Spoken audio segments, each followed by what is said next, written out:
As a little introduction, how easy and fast it is to create all the different types of level elements within the CryEngine2 editor. We have here in our environment system now a quite longer view distance. It's not just like maybe in other engines 1,000 kilometers with a big fog effect like this that you can see up here, 1 kilometer, but we have up to 16 kilometers view distance without slowdown, because we got a integrated LOD system, so the terrain is optimized and the trees are optimized. So even though we have 2 million polygons on screen, its frame rate is pretty good.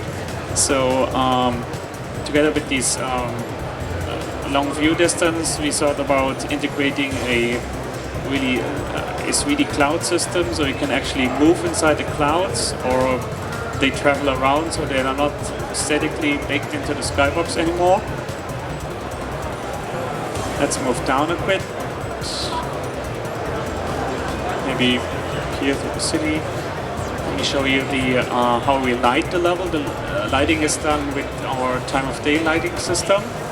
So you can say where the sun should rise, and you can say how bright it is, and what type of fog settings you can have, 0.5 maybe. As you move to the night, we get a star map. That's not a texture of the stars. So really, it's a generated texture based on a position where you are on the Earth. So the sky map automatically updates then. Also, you might notice the shadows are updating in real time. They are really, smooth, soft shadows. So even though they are real time, there's not a disadvantage using them. It's a huge benefit. It allows us to have fully destructible environments, as the shadows will update in real time, and there's no missed it. Okay, I got it. So, but you can see how nicely the shadows are updating, and there's no baking into this. Let's talk a little bit more about destructible environments. For example, for buildings, we defined certain breakpoints. For example, here at this point, the building can break. So this is all set up by artists. They tell you where it should break. Let's throw some hand grenades, and bada boom, it breaks. And you see basically all the shadows here getting updated. There's no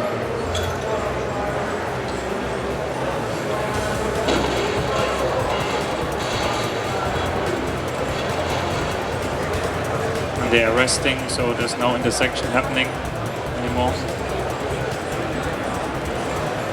About the creation tools, we get the integrated vegetation system, and the vegetation system allows the designer to literally paint forests and other type of natural environments based on certain functions, for example density or the elevation. So obviously underwater there should not be trees growing. So with all this set up and almost just one mouse click, you build your little forest. Let's make this not so fast. You build your little forest, and you can move around certain elements, rotate them, and make basically the forest as dense as you want to have them. Then on the ground, there's obviously right now there's grass.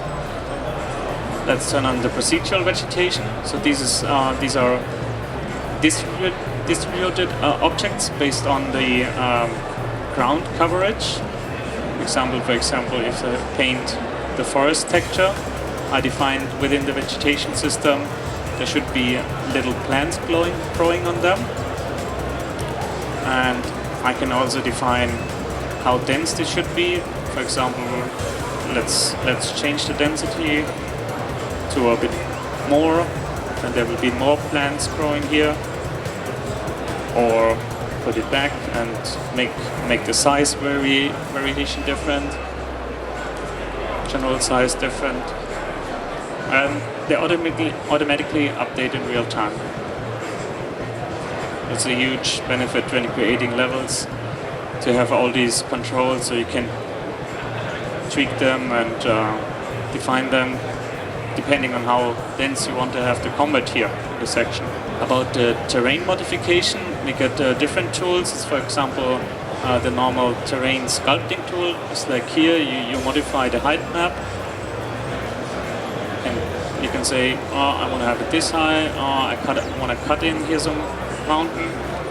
And the shading obviously get also updated in real time.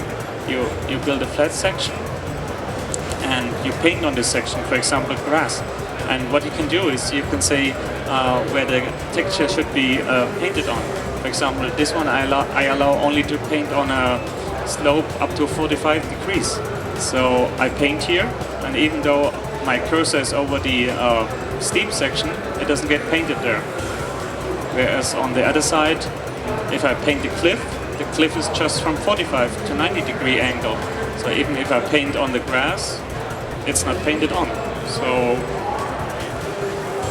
you can pretty quickly texture a level with these functions. As you might know, the height map is just a 2D thing that is extended up, and we can create mountains that are up to 10 kilometers high. We also have a voxel tool, and the voxel tool allows us to build 3D terrain, really 3D terrain, where stuff goes out of the height map, like for example here, or inside the height map, like we use for caves or other kind of cool phenomena. Inside here you can obviously also texture this or smooth it out. Then you walk inside and the geometry automatically got updated.